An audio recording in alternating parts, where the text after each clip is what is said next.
for joining me. We are live, and before somebody says I can't hear you, I probably should have done this a couple seconds ago, but let's just check the settings. Audio. Oh yeah, I know you guys can hear me good. All right, we're good. I'm Mitch Goldberg. You're watching Be the Boss of Your Money. This is my live stream. It's about personal finance, investing, mortgages, you name it. We talk about it. If it has something to do with money, the idea is to share knowledge with you, to help you become a better financial version of your current self. I've been a financial advisor for a long time. Plus, I'm in my mid 50s, so that makes me middle aged. And that means I've done a lot of things. I've bought and sold houses, I've raised children. I know a lot. But you put it together with the investing, the stock market, what I do professionally for over 30 years, it does add up to a whole lot of knowledge. And I want to share with you perspectives, and let you know what's going on in the world, how it affects you specifically. And should you be making changes to your investments? Should you? Should you keep doing what you're doing? How do you know? These are the kinds of things um, you we get into. So, without further ado, stocks backed off a little bit today. Not much, given the magnitude of the rally. We had I would say, a modestly down day. Nothing major. Tomorrow is the main reason why stocks are down a little bit, because we have the unemployment report. This is the monthly payroll figures, and they're reported by the Department of Labor. And this is every month the most significant statistic of the month. It's more important than watching quarterly GDP. If you had to say what's the most important thing to watch, statistics wise, it's the unemployment figures that come out the first Friday of every new month. So tomorrow we get the September figures. Remember, we can't have the October figures yet because we're not even in the middle of October yet. And we could be in a position of good news, could be bad news. If the employment figures come in strong, unemployment rate drops, more people are working, that's good news. I'm not knocking that. I'm working. It's good news. I like to work, okay? I like a paycheck. Don't you, right? But that means the Fed would continue to raise rates, maybe another 3/4 point rate increase coming up.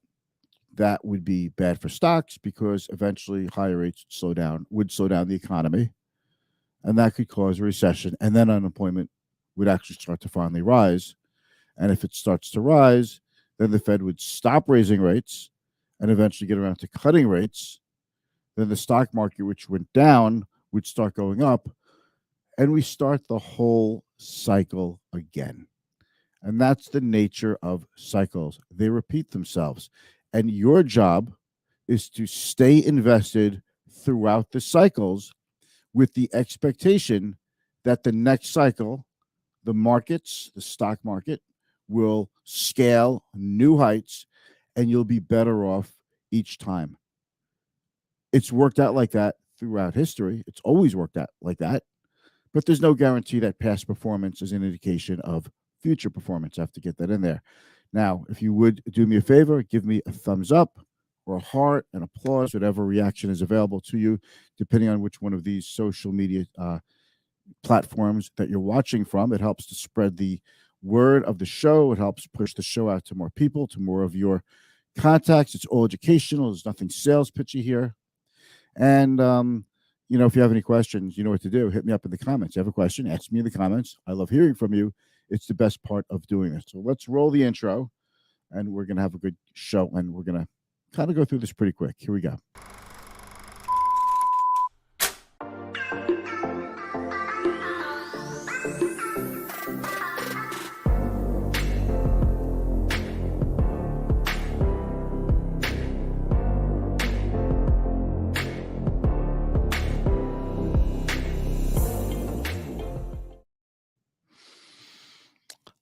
Thank you for joining me. I really appreciate it. Jerry, thank you. I see Jerry. I see you out there, man. Always out there. You are such a good guy, such a good supporter, and a good friend. It was great to see you on Wednesday. And so for all those who apply, I hope you had a good fast. And for all those of you who don't, hope you got to maybe get on a good golf course somewhere. Okay, maybe it would have been a little bit less crowded. But a couple of things to talk about. So what happened with the market? Let's take it to the tape and let's take a peek at things. Okay, let's do this. We're gonna do that. I'm gonna do that. I'm gonna do this. Wait, I have to do one more of that. Stick with me. Stick with me. All right, here we go. Here we go. So the Dow down about 350, a little over 1%. Again, I always like to say 1% moves get my attention, 1% plus moves. So the Dow is down more than 1%, but it doesn't tell the whole story. The NASDAQ was not down much, 75 points. S&P off about 1%. But so far, we are on track to have the best week of the year, regardless. We'll see what happens tomorrow. But I think there's just a little bit of risk assets taken off the table after a good big rally. Just in case the unemployment numbers that come out tomorrow, we'll see what they are. If they're really good, excuse me. Hey, it's been a long ass day. Listen, I'm coming to you now. It's after 5. Usually do this at 4:30. Just crazy day. I'm gonna be out, by the way, for next couple of days. So I'm not going to be back on the live stream until Thursday next week. So yeah, this is it for a week. In any event, I hope everybody's having a good day. And Monday, it's Columbus Day, so everybody has a good day. And if you have the day off, then good for you. And hope you enjoy it. Okay, so markets are down a little bit. Gold was up barely. Gold is it's been trading in the 1600s to 1800s forever. It doesn't really indicate anything to me. Oil is up a little bit. The OPEC Plus decided to cut production by 2 million barrels per day. It didn't happen yet. It's a gradual process for that to happen. That's a pretty big cut. We'll see if OPEC Plus members could stick to those numbers and actually do it. There's a whole political thing behind this that I don't want to get into, but if you believe that Saudi Arabia is a close ally of the United States, I would just ask you to really, reconsider that. This is not a kick against friends of mine who are from Saudi Arabia. I'm talking about the kingdom, the rulers of Saudi Arabia, not our friends. Okay, and when they could literally bend us over a barrel, they will. And friends don't do that to friends. Okay. The VIX was up a little bit, no big deal. Let's take a look at the bond market. This is kind of what led the way today. Okay. So interest rates were up basically across the board. The 1 year, I don't get this 0.03. There's a mistake here. The 1 year did not go down 4% and go to zero. There's a snafu in the information feed there. But the 2 year popped up back to 4.25%. The 10-year broke through 3.8%. So when rates went up, stocks started to go down, and it's going to be that constant seesaw of rates affecting the stock market. Plus, again, we have tomorrow's labor figures coming out. So I don't make much of today. I think today's just a ho-hum day after a big rally that we've had earlier this week, and people want to wait and see what happens. Let's look at the watch list. This hurt a little bit. The Dixie, that's the DXY, was up pretty good today. So the dollar had a pretty good surge today. And the 30-year mortgage still hovering around 7%. And the spread between the 2 year and the 10-year, the 10-year 2 year spread, you see that? Okay. That still pretty wide, 0.43. Okay. Still a pretty wide spread. And that's, the spread between the 2 year and the 10-year, the inverted yield curve has been negative. It's been negative for long enough to indicate a recession if we're not in one already. Now, I could give you a lot of reasons why we're in a recession. I could give you reasons why we're not in a recession. I can give you reasons for both.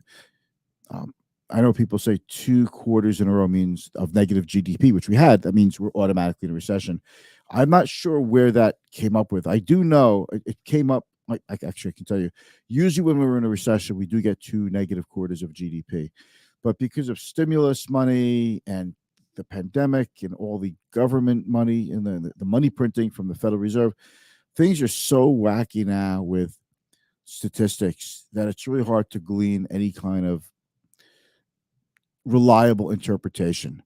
And it's just another reason to be cautious, to be diversified, and really think long term. Diversification is a strategy that we use to mitigate risk, but it doesn't necessarily protect your portfolio from going down in the generally down market. Okay.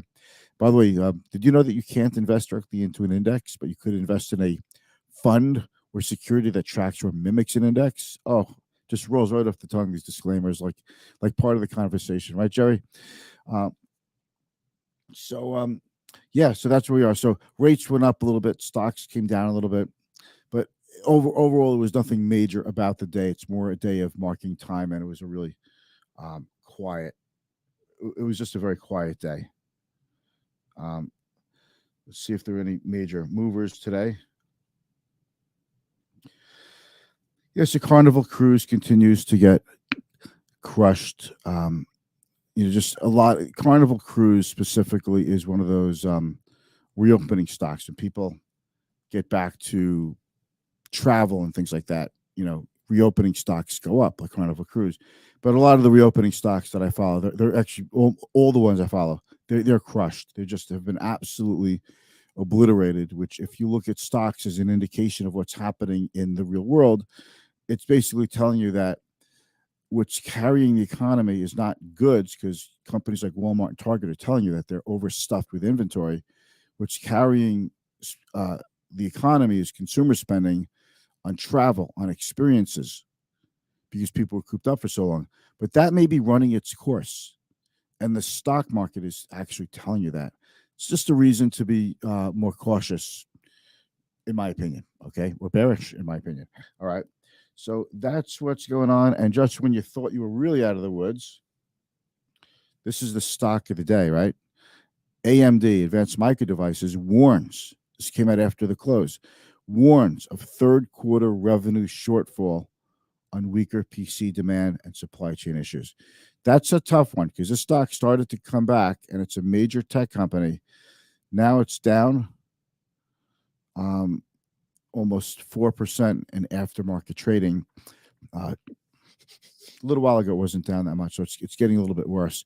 That's a tough one. That's not going to be great for NASDAQ, for tech stocks in general tomorrow. So that's the stock of the day. We'll see how it is. We'll see how it affects things. But most importantly, we'll see what happens with the labor figures. Okay, let's see who's out there. Jerry says correct. I'm assuming you're saying correct about my comments about the OPEC plus cut and Saudi Arabia. Well, I'm not trying to get into a political riff here, guys. All right, just saying that, friends of convenience, allies of convenience, are not a good thing. They're not, because they turn on you at the worst possible time. We want real friends, not fair weather friends. Okay. Have any comments you want to add to that? Go right ahead. So that's about it. That's the story for today. Like I said, I'm running out for a couple of days. I have a conference in Orlando starting Sunday, but I'm heading down to Florida tomorrow morning. So we'll be in Boca for a couple of days. Jerry says, about rolling off the tongue about index funds. That's right. Jerry, even you're saying it now, right? I said the other day, Mitch, you can't invest directly into an index fund. It's I appreciate you listening. Thank you very much. What can I say? You made my day. You make me happy, friend. All right. I'm going to end the show now, and I will speak to you guys soon. And if we have a crazy day in the market today, I will not be doing a live stream because I'll be traveling. So good luck. Bye.